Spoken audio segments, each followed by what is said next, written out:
hlala kahle kulolu suku lwanamhlanje bese sikwazi ukuthi sidumise kahle sixoxe kahle konke kufanele sikuxoxe kuzwakale ngendlela siyamncenga kumdali ukuthi asisize abambe indebe zemilomo yethu ukuthi sikhulumayo makube yiloko okulindelekile naloko esithunywe uyena singakhuluma ukuhlanganipha nokuqonda kwethu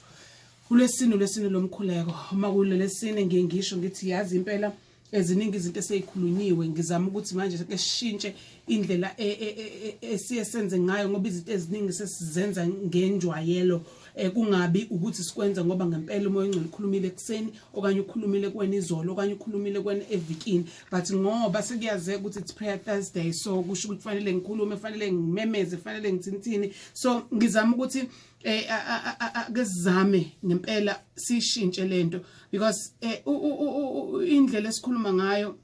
asizame futhi nokuyigada ukuthi ngabe ukuthi nje yabo sichaze kwayikona ukuthi kwenzeke right now ngilala ngikhona usukwini lanamhlanje ngifisa sixoxe kabanzi ngendaba yethu as abazalwane uma ngabe singabazalwane kunalomkhuba wokuthi sithi thina singabalandeli baJesu sinalomkhuba wokuthi masikhuluma sithi singaba kaNkulunkulu sinalo ukulandela okungathi thina singcwele okudlula wonke umuntu okhona ophilayo now uma kunjalo ngempela ngifuna ukuthi ke siqale phansi ke ngoba umunjalo ungcwele uma ngabe ngempela ungumlandeli kaJesu unawo umoya wokudisena unawo umoya wokuhlola izinto unawo umoya wokuquestion izinto and unawo nalomoya wokuthi mase uquestioniwe bese uyachaza ungadinwa ukuchaza ungadinwa nawo okubuzayo yilo onothando umoya kaJesu yilo othi vele ayikho enye into engiyizele la emhlabeni but ukuthi ngitshela abantu ngomdali wezulu nomhlaba ngitshela abantu ngoNkulunkulu ngitshela abantu ngehigher power so akumdini lokho manje ngiye ngibe newari mangibona abantu bezokhuluma nezingane bayibuza imibuzo zithi hayi lokhu kuyimfihlo kaNkulunkulu whereas lo esimlandelayo akakazasho ukuthi lokhu kuyimfihlo kaNkulunkulu but he would explain each and everything even sebona ukuthi ene laba ke baya impela bamenza yabo badlala ngaye but he would explain enye yezinto ebuhlakani ayeyenza wayevela babuyisele lento vela bakholelwa kuyona babuze ngaye bese ethi pho yindaba kube ukuthi ningibuza kanje nina ngoba niyazi ukuthi nina embhalweni yenu ukubhala ukuthi nina ningoNkulunkulu so mina ngiblenyelani uma ngabe kuukuthi nami igama loNkulunkulu seliyeza kumina so ngifisa ukuthi ke ngethule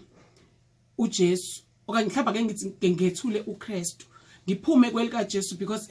sometimes iyo lento benze futhi phinde siconfuseke ngoba baningi nabo Jesu baningi ababalwayo baningi ekhulunywa ngabo kuthiwa Jesu but ngifuna ukukhuluma ngomgcojwa ngifuna ukukhuluma ngoKristu ngifuna ukukhuluma ngendodana kaMaria ngifuna ukukhuluma ngalo ekukhulunywa ngaye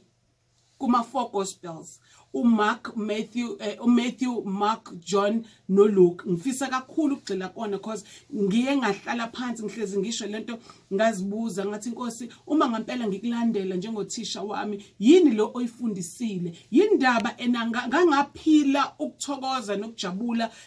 ibe ngithi ngingumlandeli wakho kwaba nezinto ezingixakayo kodwa ngithi ngumlandeli wakho so ngahlala phansi ngabuyela back to those books ekubhala ngazo kubhala khona ngihambe ngendlela engeyona efanelekile now ngifisa ukuthi siye lapha kuLuke ubhalile igameko nezinto eziningi ngaye uKristu umebhala ngifuna sithole uLuke 9 verse 46 la ubukhulu obuyibo mangabe echaza uKristu lapho but ngiyafisa futhi ukuthi khona le party name othola ukuthi abantu bathi sesiphumile emthethweni nani enye into engifisa ukuthi sike sibhekisise kahle leyo ukuthi kanjani ubuhlala eSouth Africa kunemithetho usho kanjani ukuthi wena uphumile emthethweni so ngingakho ngigcizelela ukuthi ngicela ukuthi ke sigade into esikhulumayo ake siyibambisise into esikhulumayo siyazi ukuthi ihamba ngandlelani abanye abantu okunye ngiye ngabuka nayo lemithetho ngiye ngaya kuDeuteronomy nawe ungaya kuyena ufika ukubheke nje imithetho yayibekiwe nakhona kuleyo mithetho yayibekiwe kwakubekwa bese kuthiwa uma understand ukuthi uma ngabe wenze kanje kuzokwenzeka kanje kuwena njalo uma wenze kanje kuzokwenzeka kanje kuwena now sesiphile ezweni la umuntu engesenandaba esazi ukuthi hayi suka kuyafana ngisho ngakwenza ukuthi hayi vele ngefanele ke kushintsha kushintshe lutho that is why izwe linje so akusekho lokho yakusaba and on top of that sekuyithina abazalwane sithi hayi asikhohlweni imithetho ngoba sahlanzwa ngegazi now uma kusuya kwi reality ngempela yokuhlanzwa ngegazi nokuthi sathethelelwa izono yeziphi lezono ke ngifuna ukuhambisana nawe kulento eyikhulumayo leziphi lezono wena wathethelelwa zona uyibale kanjani wayiqala kanjani njengamanje iziphi awukazi wenze isono emva kwaloko kuthethelelwa kwakuyinini ngalesikhathi uthethelelwa and kwase kwenzakalani kuwena njengamanje kwenzakalani uyayibona lento angifuni ukuthi bese ukhuluma nje into ngoba uyizwa beyikhuluma bonke ukuthi sahlanzwa sathethelelwa izono but wena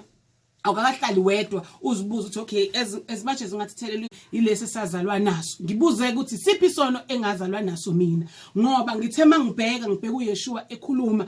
uma ekhuluma bembuza ukuthi abanjani abazobona umbuso abanjani abazobona umbuso wezulu uthi abanjengabantwana so uma ngabe ethi abanjengabantwana ichaza ukuthini leyo nto kumina ngomlandeli wakhe engifundisa ngombuso wezulu so zonke lezi zinto ngiyafisa ukuthi ke sibheke ke siqale ngazo phansi but ake ngime la kancane sizoyinaba le yendaba yokuzazi nale yokuthi ungumlandeli nanokuthi imfundiso zikaYeshua zithini imfundiso zikaKristu zithini but ngifuna ukufunda la umkhulu obuyikho 9 verse 46 uLuka lo kwavela ke ukuzindlisana phakathi kwabo ukuthi ngubani ongahle abemkhulu kubo kushuthi abafundi lapha bakaYeshua uthe uJesu ebona ukuzindla kwenhliziyo yabo yilona lowo okwamukela lo mntwana ngegama lami ngiyangamukela mina angiphinde le wathi kubo besahiliza ubani onjani omkhulu kunomunye njengoba beyabafundi bonke behamba noJesu bonke bebizwa ngabafundi bakhe right uthi yilowo nalowo oyakwamukela lo mntwana ngegama lami uyangamukela mina ongamukela mina uyamamukela ongithumileyo ngokuba umncinyane kini nonke nguye omkhulu ngokuba omncinyane kini omncane kunina nonke uyena omkhulu uJohane waphendula wathi Nkosi sabona umuntu ekhipha amadimoni ngegama lakho samnqabela ngokuba engalandelani nathi kepha uJesu wathi kuye ningamnqabeli ngokuba ongamelene nani ungakini zokwenyuswa kwakho wabhekisisa ubuso bakhe ukuye eJerusalem wabhekisa ubuso bakhe ukuye eJerusalem wathuma izithunywa phambili phambi kwakhe zathi zangena emzini waseSamaria ukuba zimlungisele kepha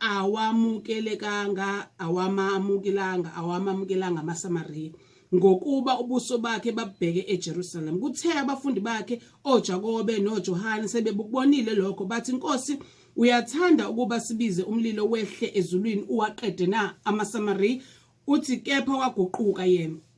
ngoba khuza wathi anazini ukuthi ningabo moya muni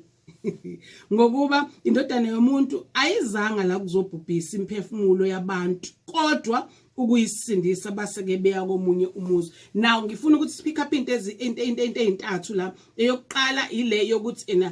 ilowo owamkela umntwana enkulu and uma ngabe namkela umntwana kushuthi umuntu onjengomntwana namukela mina uqobo eyesibili ile yokuthi bathi bemnqabela lo okhipha amadimoni ngegama lika Jesu wathi hayi ningamnqabeli ngokuba ongamelene nani unani now isiyangihlupha ke lesine because njengamanje kunabazalwane abakhona ababona ukuthi abanye abazalwane abafanelekile my god abafanelekile nokuthi baze baqale bakhuluma into zikaNkuluNkulu kodwa namhlanje uJesu usifundisa ukuthi kubafundi bakhe lo moya lo bukhona vele lo moya lo ukuthi abantu bayitshela ukuthi bona bangcono ngoba nakho bebone ngathi basondelene noJesu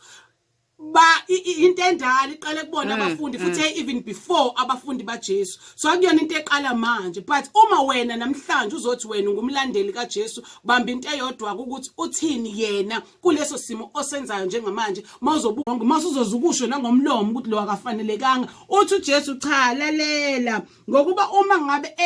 akamelene mangabe ngamelene nani kusho ukuthi kahle kahle lo muntu nani ngiyafisa ukuthi siye ngalaqala ekhefini bese siyabuya ngoba ngifuna ukuthi ichaze kahle lento with the understanding so that sizohamba la si clear ukuthi yini ekufanele siyenze because egcineni konke khona into ekufanele siyenze khona ushintsho ekufanele silenze njengabazalwane khona into ekufanele siyikhulume kuthina thina fanele sibe neqiniso kithina ukuze izinto zikwazi ukulunga and si understand the context yemibhalo because uma ngabe singezo understand the context yemibhalo then ke asikakafiki la kufanele ngabe sifike khona.